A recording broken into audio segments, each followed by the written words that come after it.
Uma outra importante modificação que nós tivemos na Lei 14.133 de 2021 é com relação às fases do processo licitatório. Isso porque, anteriormente, na Lei 8.666, a regra é que primeiro nós teríamos a fase de habilitação, que é quando a administração, a comissão responsável pela licitação, ela vai analisar a documentação de habilitação dos licitantes, para depois nós termos a fase de julgamento das propostas, que é quando aí sim seriam analisadas as propostas com base no tipo de licitação previsto no edital e feito a lista de classificação dos licitantes. Já na Lei 14.133, a gente tem a inversão de fases, que já era uma tendência em outras leis, a Lei do Pregão, a própria Lei do Regime Diferenciado de Contratação, que é a Lei 2.462, já trazia essa inversão de fases em comparação com a 8.666. Agora, na Lei 14.133, nós temos, então, essa inversão das fases. Essas fases estão previstas no artigo 17 da Lei 14.133.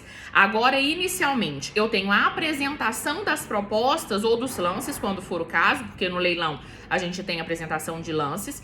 Eu tenho julgamento dessas propostas para só depois do julgamento das propostas eu ter a fase de habilitação. Então, a gente teve uma inversão importante de fases em que primeiro eu tenho o julgamento das propostas e depois, na fase de habilitação, eu vou analisar os documentos de habilitação apenas do licitante que está em primeiro lugar.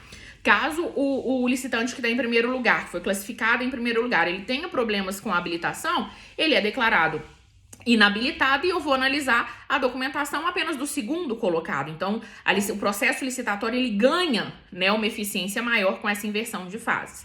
O artigo 17, ele traz que apenas excepcionalmente, desde que exista uma motivação e previsto no edital, vai ser possível voltar àquela ordem de fases da Lei 8.666, em que primeiro eu tenho a habilitação e depois o julgamento das propostas. A regra agora é o contrário.